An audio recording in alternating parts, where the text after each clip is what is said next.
Yo, yo, yo, what's up, everybody? Thank you for tuning in to yet again another fantastic indie creator interview. It is your Caped Crusader, Cody, and we are keeping it geekly with our returning friend, Jeff Zanelotti of Zed Comics Original. We're here to break down Accidental Renegades Issue 1 and everything in between. Jeff, welcome back, man. How are you doing?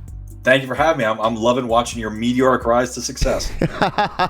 Speaking of that, look at you. You're back. You're weathered, grizzly, got the goatee rocking. 15 days into the Kickstarter, man. It's taken a toll on you, but you have successfully funded. Congratulations. Thank you. We're at about 130% right now, trying to hit that first stretch goal, breathing down the neck of 2,000. So once we hit that, the first stretch goal gets released. Everyone gets a fancy foil cover, and just kind of, taking a breath, relaxing a little bit, but enjoying the ride. So this is your first Kickstarter? Mm-hmm. Yep, first one. I did a previous book that was self-funded, but this is the first crowdfunded book I've done. So we've done a podcast previously. I think we can kind of skip over like a really deep dive into your history, but if you want to kind of give us a little like refresher course, like on kind of like where you got into the industry, and then we can kind of take it from there. Okay, so yeah, just the quick version is I've been a comic fan for pretty much my entire life.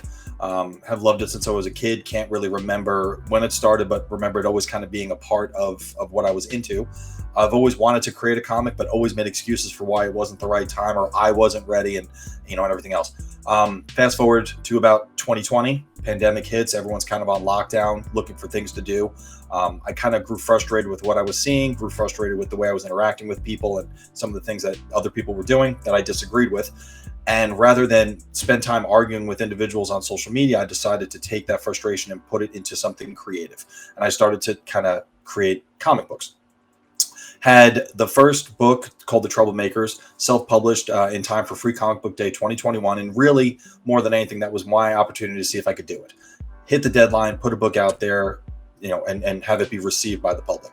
Got it into 5 local comic book shops. It was very well received, and more than anything, kind of told me that this was something I could do. From there, I kind of segued into creating Accidental Renegades, which is an ongoing story that I'm very passionate about. That issue 1 is on Kickstarter now, and I kind of intended to be a manga-inspired idea that has a definite endpoint, but that definite endpoint's not for a little while. Okay, and it's 36 pages as well, right? Yeah, 36 pages. Yep. So is that going to kind of be like the ongoing number you're going to be trying to strive for with each issue? I think that's probably a fair number to hit. It's not going to be much less. It's not going to be much more. I mean, maybe it'll go 32, maybe it'll go 40, but 36 is based on the stories I want to tell and what I want to give people for their money. I think that's a good number. I don't feel like a 22-page book coming out, once a quarter is really enough. That works for monthly titles, but for a lot of indie guys, we don't publish that quickly. So I want to, when I publish, give people a little bit more for it. So why go the manga direction? What's some of your inspiration and influence for that? My inspiration's kind of from Western comic books, always kind of to lean a little bit more eclectic from an art perspective. I've always kind of followed people like Joe Madureira, Chris Bachalo, Humberto Ramos, Scotty Young, people who have a style that is a little bit outside the mainstream. That's always kind of gravitated towards me, or I've always kind of gravitated towards that has really kind of spoke to me. And the manga is like the next logical progression, I think, in that the art is very hyper stylized. It's very energetic. It, at least at the time, looked unlike anything else that Western comics were doing, although a lot of that has been adopted by a lot of artists now. And I just enjoy the fact that it's a little bit fresh and a little bit new. That really kind of speaks to my art style. And so I kind of adopted the manga flavor in Accidental Renegades. So, I mean, manga really, it seems like it's taking over the industry, like, by storm. What do you think's, like, leading to some of that success? I know there's a lot of heated debate about this, and I understand where a lot of people are coming from, particularly in the indie comics community. If you say, well, manga's doing things that Western comics aren't doing, it's insulting to a lot of indie guys, because indie guys are trying to say, we're doing those things. But I think when people say Western comics, they're really comparing it to some of the more big, producers of Western comics, the Marvels and the DCs. But what I think it really comes down to a lot is if you look at the way that manga is received in Japan versus the way comics are received in America, I think it's a little bit of a different level. Culturally, manga is a very respected form of art in Japan. Whereas if you even look at what's going on in Western comics in America today, you have, major comic book studios putting out major blockbusters, and really not crediting the creators. So Yeah.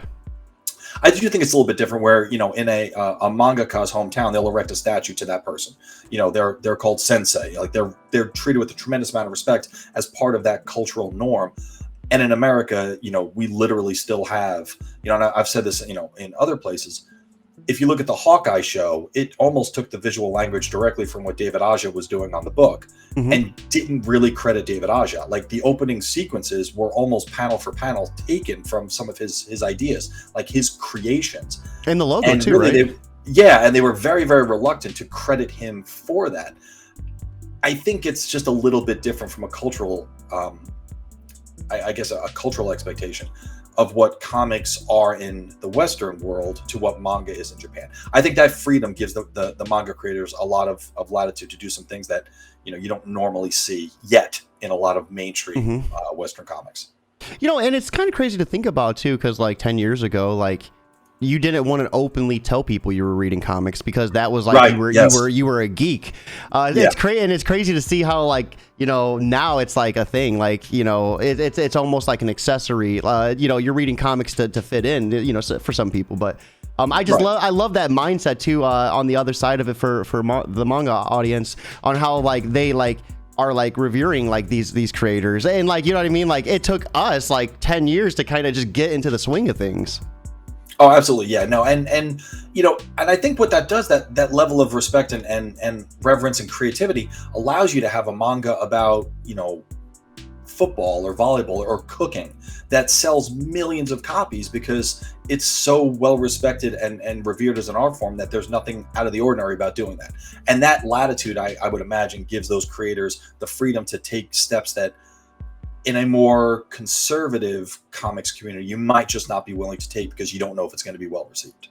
Yeah. So what steps are we seeing in Accidental Renegades that you are making to make your I guess because you already have your first issue that you made, but your official debut into the Kickstarter community. You know, what steps are you taking to really get it out there? Well, really more of you know, the aesthetics of manga, the high energy, the feeling of movement, kind of the way sound effects particularly are really more of a part of the art. They're actually used not just to accentuate the action, but to accentuate the visuals as well. Those are some things that I definitely like from manga. Some of the character designs are a little bit manga inspired, and just the overall flavor of it all. It still reads from left to right. It reads like a Western comic, but just the overall kind of spirit of it is definitely inspired by manga. If you look at, you know, Joe Madureira's work, it's very Western, but it's inspired clearly by manga. Taking some cues from that sort of aesthetic is what I was trying to do on Accidental Renegades. No, that is awesome. What's this creative process look like for you when you're like scripting things out and laying out the panels and creating the art? You know, what's the overall process look like for you? It's kind of like, you know, making sausage. Like, you don't want to see behind the scenes because it's a huge mess, but I am the creator, I'm the writer, and I'm the artist of the book. So that puts a lot of work, but it also puts a lot of freedom to be very free flowing. And I almost kind of say it's almost like one person jazz, where the person's playing multiple instruments. Is I can start and come back and skip ahead and come back. So my system is a lot more free flowing, but where it really gets regimented is in the beginning with developing the overall plot, and then with developing the characters. So when I develop the plot, what I essentially do is figure out where I want the story to start and where I want it to end. So I have those two bookmarks, and I work within that. From there, each page, I'll just basically write on the top of the page the major beats that happen on that page. I don't worry about panels. I don't worry about layouts. I don't worry about any of that stuff yet. Just, you know, page one, you know, we get introduced to Cody. You know, he's, you know, running for his life. That's page one. That's all I need to know at that point. Page two, you know, Cody ducks behind a dumpster, you know, and the robots run by, whatever. Once I know that, I can start to fit everything together. That also allows me then to make sure that I put the major cliffhangers on the turns of odd numbered pages. Because the way it works, if page one is the first page you see, that's where you turn the page. And now you're page turning on even numbered pages. Wow. So I never thought of that. Yeah, it's something I learned from the Troublemakers that I did not quite do as well as I wanted to. So now, by doing that, I know that odd numbered page is always going to be the page where the reader has to physically turn it. The other ones are going to open up. So that's where they turn the page. So you put your biggest cliffhangers at the end of the odd number pages because that inspires the reader to turn. That all has to be kind of figured out early on. And then once I do that, then I start going through and I figure out the beats of dialogue. I figure out, the characters, emotional states, and I can kind of figure out panels and things like that. That stage usually changes 10 or 15 times in the course of working on the book. In fact, yesterday, I just went through and kind of reworked a couple panels because I didn't feel like it flowed well, but all the beats on that page are exactly the same. They're just, organized a little bit differently. If I don't do that early on, then I'm not going to be able to figure that out. Those are really the only things that are regimented. Everything after that is really kind of creative based on where I think the story's going. If I feel like I need to lighten up a little bit, I'll do there, or maybe slow down the pace. I can add a panel. But overall, what happens on that page more or less stays the same. Wow, I love just how intricate it is. I was mind blown when you were like, yeah, put it on every odd page because you have to flip that. I do that every day, and I never once considered that idea. Yeah. That is so cool. It's funny because people are like, oh, creating comics is easy, but creating good comics is hard. And I think that there's a lot of accuracy in that, because I felt like I created a comic with the Troublemakers, but I feel like I'm creating a good comic with the Accidental Renegades. And each, I think, subsequent iteration after that, the storytelling is going to get a little bit more refined and a little better, just by virtue of the fact that you learn it as you go through it. No, absolutely. And I mean, we were talking earlier, you said, you're a man who likes to learn through mistakes. And I think that's a big thing, is kind of like where, whatever steps that might not have been taking, realizing it and then ensuring those steps are taken the next time, is the, one of the proper ways to grow. And we were kind of talking earlier about the Kickstarter too. And you said you made kind of maybe a choice that you didn't think you might necessarily had to have made in terms of how long it's going. Yeah, having been my first Kickstarter, and kind of like we talked about, I tend to do discovery learning as I go through a process, right? And as I go through it, I realize, oh, well, I can fix this and I can go back and do this. It being my first Kickstarter, there were two things that I wanted to make sure I did specifically. One, I wanted to offer a manageable level of tiers. So I didn't want to have 13, 14 tiers. And I've seen some Kickstarters that do that and do that well. But I felt for my first Kickstarter, if the end goal is delivering a good product to the backers, if I don't have an unmanageable amount of tiers, that would be easier to do. And the other thing I wanted to do was make sure I didn't run out of time. Yeah. Having not done it before, I used the maximum amount of time that Kickstarter gave. And I think it was 60 days. I'm not 100% sure. But I took the maximum amount of time. And in hindsight, having hit the funding goal at 11 days, I think it was, probably don't need the other 40 something days, right? So, at the end of the day, it's going to work out fine. It's just more time for backers to get on board. Yeah. It does, from a sales perspective, it does limit the urgency. If someone knows that it's another 40 days, they can back it. They're not going to rush to back it now. So you do have to kind of, understand that.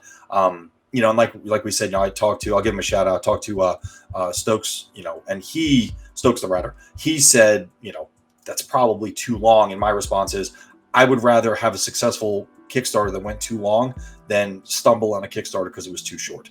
The next one is definitely going to be shorter because now I know how to do it a little bit better.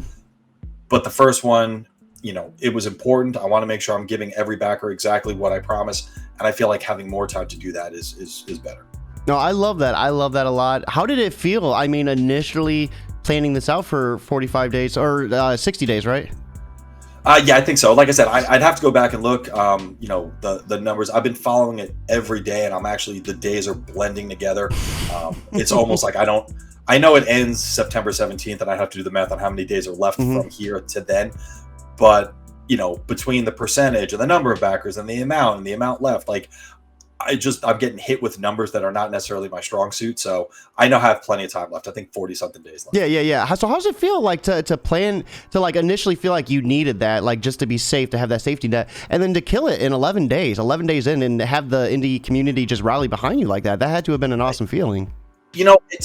I was confident that, the funding goal was fair. It wasn't, $1,500 is not a huge goal in comparison to a lot of books. And I knew that the indie community was hugely supportive, but I'm still impressed by how much they come through over and over and over again. One thing I've said before is, if there's two pieces of advice I would offer to anyone, one of them would be, lean on the community, because the indie community is out there. They're helpful. Probably one of the more supportive communities that I've seen in my professional life, as far as people that not only want to help you, but are actively going to help you succeed. That is, I don't know if people realize how uncommon that is in a lot of areas where your fellow, not competitors, but your peers are actively enabling your success is fairly rare. So it was definitely great to see. And I knew it would be there, but I don't think I knew the level to which it would be.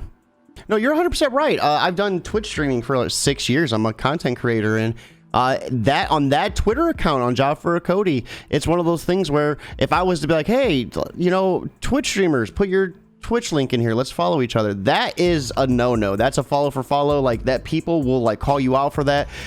Yeah, like every Wednesday and Saturday, it's like, show your work in progress, show your self-promote yourself. Like, dude, it's two different worlds. Like, dude, you're 100% right on that. Yeah, and I think a lot of it has to do with the creative people are inspired by creative people.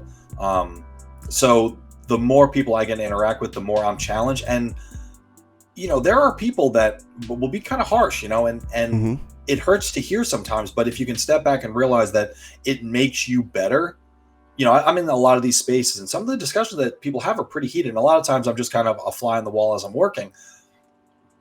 But if you can kind of get past that and get to the truth of what they're saying, it will help you get better. And people that are going to help you get better are always worth having.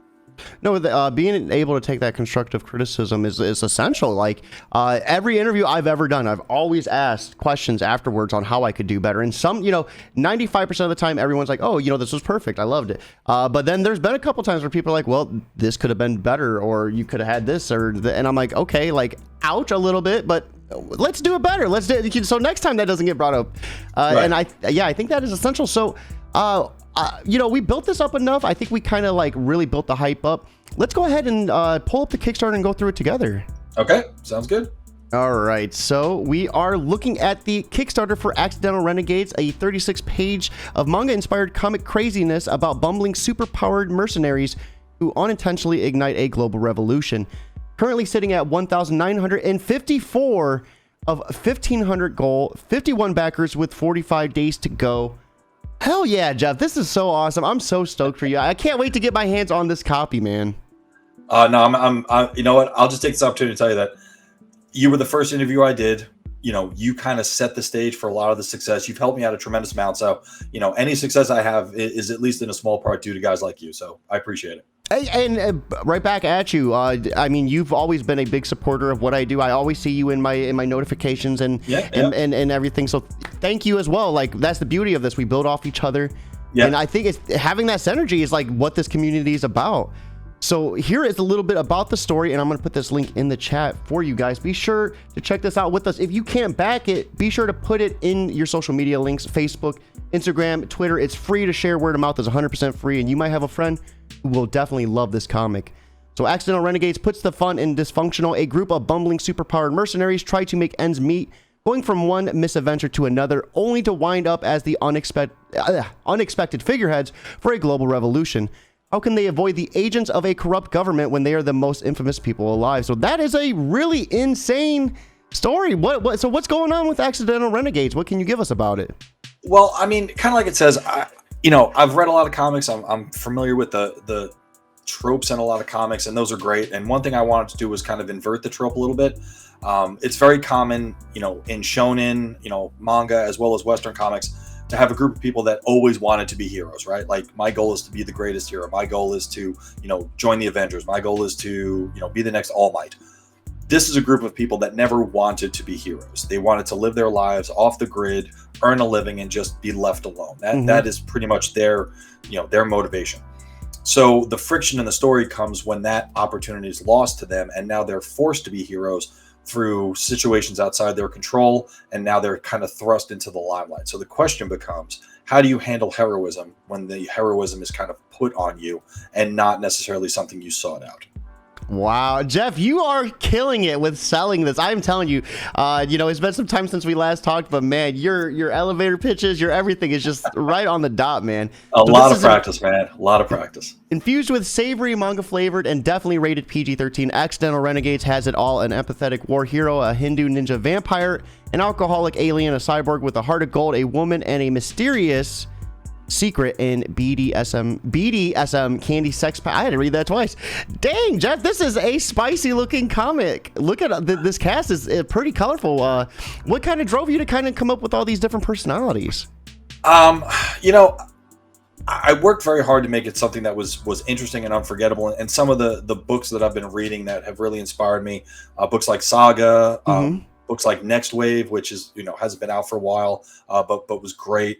Umbrella Academy, a lot of those books that take a different approach and definitely make a group of memorable characters was something I definitely wanted to do. I didn't want this book to be like many other books that you could get, because, if it's the same as any other book, pick up one of those other books.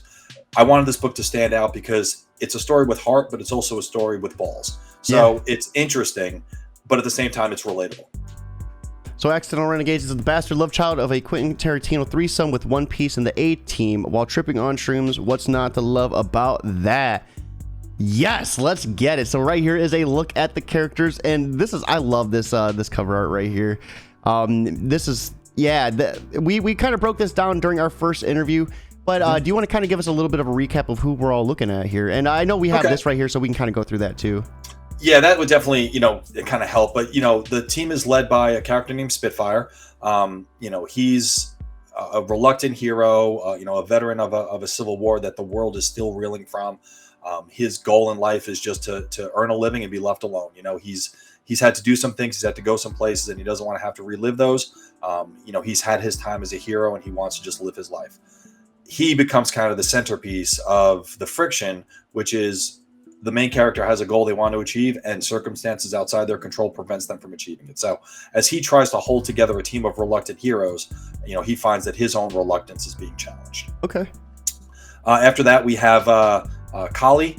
Kali is kind of the bruiser of the team. She kind of has a dark past and a deep secret that affects everything she does, and she fights against being overwhelmed by that darkness while also taking care of the people that she loves. Mecha is the big robot guy. Mecha is the person who has had the deck stacked against him for most of his life and has never let it bring him down. So, if Spitfire is the brains of the group, and if Kali's like the fists of the group, Mecha is definitely the heart. He's the person that keeps everyone grounded, and he's the person that, while he has every reason to be angry, refuses to be angry. The flip side of Mecha is Eclipse. Eclipse has, also had a tough go of things, and he's embraced anger as a way of dealing with that. He's bitter.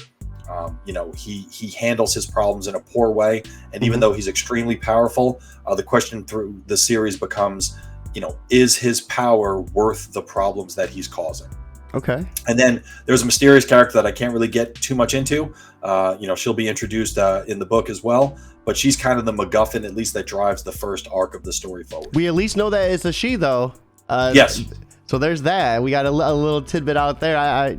So what are we seeing right here? The time bomb. Is this kind of an event that happened? The time bomb is he's a character.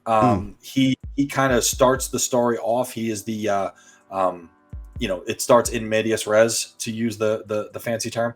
He's the person that introduces the reader to the overall universe. Okay. And then that group at the end, they're the ones that kind of conclude the story as the big bad that the team is forced to face. I'm loving this setup too. So it looks like we have like a sheriff, like a villainous sheriff looking dude with his duster, and the hammer. The hammer looks so awesome too. So what was some of your inspiration for these bad guys?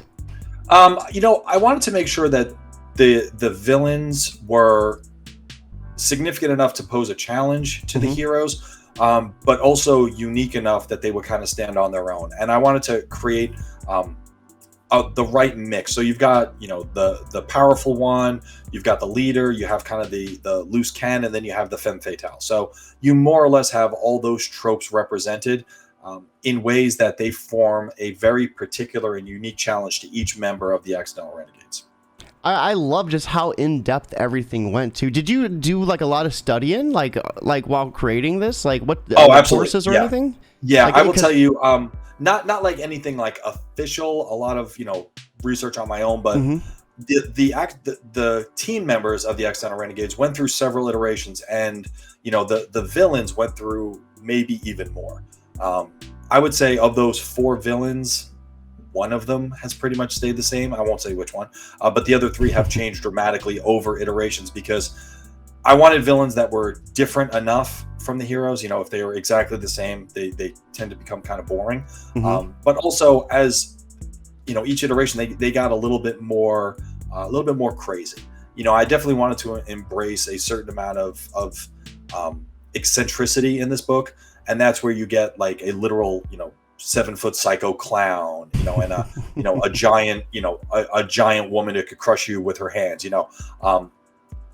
The more manga I read, the more I embrace like some of that. I mean, some of the hottest manga right now has guys made of rubber and people with chainsaws for heads. Like it embraces the craziness, and it leans into it completely. And earlier stages of what would have been the Accidental Renegades were very much pedestrian compared to where it ended up. I kind of leaned into that manga aesthetic and said, how can this be just a little bit more unhinged? And that's kind of where I went with that. Do you think it like suits your style more to kind of go in that direction, to kind of let yourself break away from the norm like that? I do. My style is definitely a little bit more cartoony, and I think that lends itself more to a manga aesthetic. I don't do hyperrealism well. I don't do photorealism well. I'm not Alex Ross. I don't have that level of skill, and don't ever think I will. But that's also not in my wheelhouse. So by having the more creative manga style, it allows me to get a little bit more creative with the plot. So do you do like the sound effects in Japanese? I used usually through Clip Studio Paint has a pretty good library of it. The problem I have is I have to make sure I know what it says exactly before I post it, because sooner or later a Japanese speaker is going to be like, that doesn't mean what you said it means. You said something really crazy on this page, Jeff. and when you go through Clip Studio Paint, for anyone who works digitally, that a lot of times, because it was originally Manga Studio, a lot of the assets are in Japanese. Okay. So it will show you, let's just say, a hat. And it's a hat because it's a hat. But the name of the hat in that file name is in Japanese. So you don't necessarily know what it means. There's been a lot of, copy and pasting into Google Translate and hoping I can get the right idea. But, if I screw it up, I'm sure someone will let me know. No, I gotcha. So this right here, we're seeing the Bomb Squad. That's Time Bomb, yeah. So what is he getting ready to set something off? It looks like something crazy is about to happen. Yeah, so what Time Bomb essentially does is he becomes the entry exposition for the reader. So rather than just give you a huge dump of information, I think that's boring. You have a character who expresses his frustration with the way things are currently going. And through that character's arc, you kind of understand where the world is at. So Time Bomb is the one who kind of enters the story. He's obviously angry. He obviously wants to do something about that anger. But when he explains why he's angry, the reader gets to understand some of the key points of the universe. Holy crap. It almost seems like he's a vessel for yourself. I know you said you kind of created this because you felt a lot of anger what was going on in the world. So, I mean, is there any symbolism between that? I think there's definitely some. One thing I do love about team books and books with teams at their core is it gives you a diversity of opinions. When you write Batman, for example, Batman has a very set personality, and any writer kind of needs to stay within those parameters. But when you write a team book, each team member has their own unique personality, and that allows you more of a diversity of perspectives. Each team member probably represents part of me, but I try very hard to make sure no team member represents all of me, because I don't want it to be, just my mouthpiece to the world. It's definitely a way to express some of the things that I believe.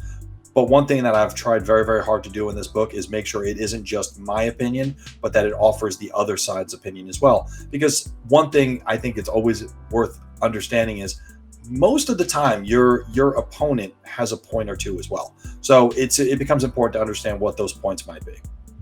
Is that a hard balance for you to tread? 'Cause, I mean, like for me, it would be hard to kind of write the other guy's side. You know, it would be hard to want to kind of shine a spotlight on that. Yeah, it can be hard.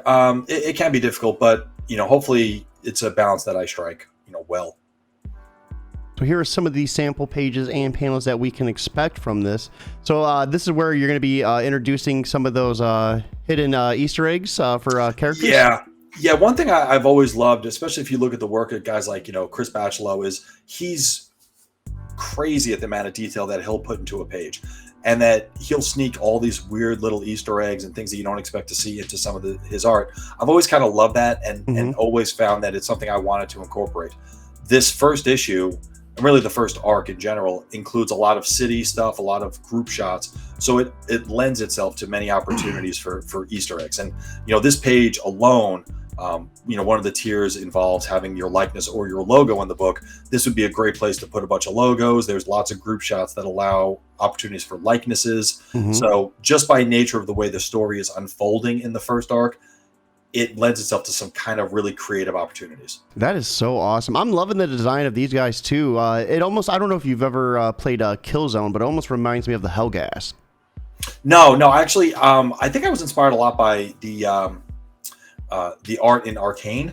Okay. And I definitely wanted to make sure I didn't crib on that too much. I was definitely inspired by it, but wanted to make sure it wasn't derivative. I realize there's a lot of like a Doom Castle Wolfenstein aesthetic there too, to go a little old school with it. But I think it definitely works in the context of the story. I'm loving it, man. Your design is just so phenomenal too. The weapons, the armor, it all looks really awesome. Are these are modern weapons? I take it. Yeah, and I don't know if you're familiar with the show Archer. So one thing that I've always loved about Archer, and I think it's a great show, is it's almost impossible to pin down the time zone, the time period that show takes place. Yeah. Because, it has a real 50s aesthetic, but, they drive modern cars, but they use old computers. And, it's like they intentionally, I think, made it anachronistic so you would never really know when it took place. That's kind of what I'm trying to do here. It's clearly has a sci-fi type of feel to it. There's floating, computer screens and, spaceships and stuff like that. But there's also blimps and modern machine guns and gas masks and things that you would not necessarily expect to see in a far-flung future. So I like the idea of keeping the reader able to figure out on their own when it takes place rather than just spoon feeding them every single piece of information. And it kind of keeps them grounded too, right? They're able to identify with a blimp and with a gun they're able to easily recognize. So yeah, I think it's a balance of both worlds. I really like that. So here are some of the reward tiers, and then all of these are going to be listed on the side too, right? Yes. Okay, so I wanted to make sure we were killing two birds with one stone. So the digital Renegade for $7, you're going to get the digital copy of issue 1 with your name printed in the appreciation page of the book. The official Renegade for $15, you're going to get everything listed above and a signed physical copy of issue number 1. That's a fantastic price. So the exceptional Renegade at $35, you're going to get everything listed above and then a unique character sketch from Jeff, from you yourself. So is that going to be any character in the book or any character they want? It's going to be any character in the book, and basically, I can't promise which character will go to which person, but a small unique sketch that they can kind of have that won't look like any of the other sketches that are out there. I mean, it might be the same character, but it won't be the same sketch. And then right here is the big one, the commercial Renegade for $50. You're gonna get everything listed above and then your likeness or logo appearing in issue 1. So like you said earlier, you wanted to keep things short, sweet, to the point. I think these are pretty awesome goals, very achievable, very realistic. It gave you the opportunity to like play with the team too. I really like that, you're able to kind of throw them in there as well.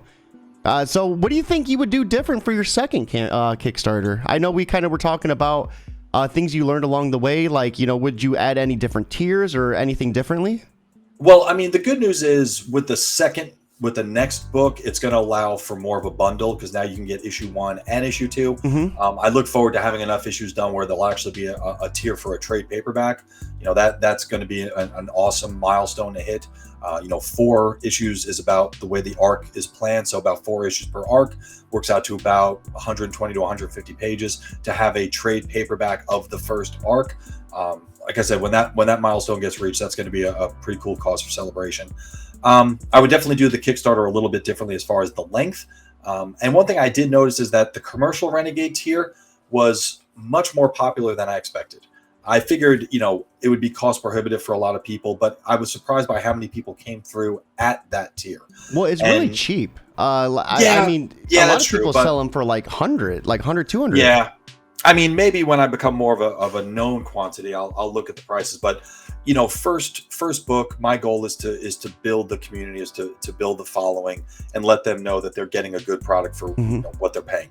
But yeah, that tier became so popular that I ended up having to put a time limit on it, and that tier actually ends at the end of July.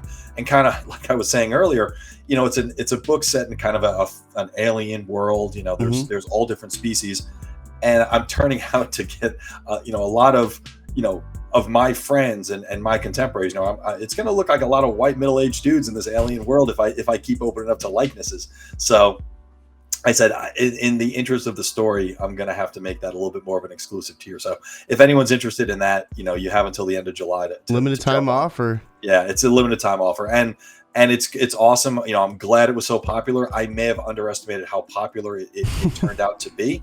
And that's a good problem to have, but it's still a problem. So we have the stretch goal at $2,000. This option includes a high quality foil cover for all backers, stickers, bookmarks, and trading cards. So you get all 3 once you hit 2,000. Well, right now the first goal, and again, not knowing later what I know now, the stretch goals are coming a little bit quicker than I expected. We're breathing down the $2,000 mark. So the first stretch goal is going to be the foil cover. The next stretch goal after that will include stickers. The next stretch goal after that will be bookmarks, and then the final stretch goal will be trading cards. So I have to do a little bit of homework and start doing the math on that. But like I said, as I go through things, I tend to learn as I go through. Now knowing estimating stretch goals is probably a process that you have to go through. I wasn't honestly sure how long it would take to get to this point. So it's definitely it's a good problem to have, though. Yeah, it's good that you're learning and like you're funded. You know what I mean? As opposed to learning and not. Right. So right here, ending strong is the creator himself, without the beard, though. Without the beard, oh man. Before Kickstarter, happy, full of joy. Right. Your beard's got a lot of gray in it now too. I was looking, I'm like, man, it ages you, doesn't it? Yeah, and then you're like, man, you guys with your puny 30-day campaigns. I'm gonna run my stress level for 60. Let's go, baby. Yeah. Long walks on the beach, candlelit dinners, and creating comics. Mostly just creating comics, though. I get that. So this is everything, its entirety. Risk and challenges, of course. Jeff cannot control weather pandemics, global pandemics, printing shortages. So yeah, anything we might have missed on this? No, like I said, I mean, right now to the 51 backers who've supported the book, you have my appreciation and love for supporting. There's still plenty of time. So anyone who's on the fence, I will tell you, get off the fence and back the book. You've got time and you're going to get a great deal for your money. All right, hold on 1 second. Let me go ahead and remove this because you gave me the perfect segue. I got to capitalize on it while the going's getting hot. For those who are still on the fence, though, speaking of the devil, Jeff, what would you like to say to them directly to kind of help push them off that fence into backing this book? Well, I'd say that, one thing I've learned in my time in the indie comics community is that there's something for everyone. There's books that make you laugh. There's books that make you think. There's books that make you shake your head. But with Accidental Renegades, I think you get all 3. You get a book with heart. You get a book with humor, and you get a book that frankly has a set of balls. So, if that's up your alley, then I encourage you to back the Kickstarter. If that's not up your alley, then I encourage you to support something else and give your time and energy to those indie creators that are out there putting their heart and soul into their work. I love that. I love that so much. And even if you're unable to back this, you could always share it, retweeting on Twitter, sharing on Facebook, 100% free. And you might have a friend or family member who would love this book. Jeff, Absolutely. you know we always end this podcast super strong. Since you are a returning guest, so you're already expecting this question anyways. I got to change it up though. So with that being said, for anyone that's out there that is like, I guess, struggling with taking criticism, like how would you advise them to take criticism, in a way where they're able to use it constructively? Well, I think one thing you got to remember is you could always get better, right? And that's okay. And the work you do now is probably not going to be as good as the work you do a month from now. But the work you do now is definitely better than the work you did a month ago. And it's easy to lose sight of that, but slow progress is still progress. One thing that inspired me to create my first comic book was I had this epiphany that at the end of the year, I'm going to be a year older. I'm either going to be a year older having not created a comic book and making another excuse, or I'm going to be a year older with a comic book under my belt. And the one thing I can't change is that year is going to pass. But I can change the fact that I create something at the end of it. So if you're on the fence and you're not sure you're ready, I'm going to tell you, you're probably not, but you're never going to be as ready as you want to be. So just give it a shot. Start now, do your best, and I promise you, you'll get it done, and the next one will be even better. Wow, that was good, Jeff. You could definitely tell that you're a teacher, man. This was such an awesome conversation. I appreciate you taking the time to get as in-depth and personal with your explanations as possible, because this is people watch this and people learn from it. I have people tell me all the time they love watching and the different things they learn, and the fact that you took that time to kind of actually deep dive some of those answers and the learning that you did and like how it helped you, I really appreciate that. Thank you. No, thank you. And let me take this chance to say, I appreciate everything you're doing for the community. It's great to watch your success. I can't think of anyone who deserves it more. And, when you're interviewing, I don't know, Henry Cavill, I can say I knew you then. Hey, well, the thing is, when I'm interviewing Henry Cavill, I'll be telling him about Accidental Renegades. I appreciate that. You deserve that success just as much, Jeff. It was an awesome time. Guys, everyone watching, be sure to check this book out. Be sure to back it now. Most importantly, though, keep it geekly.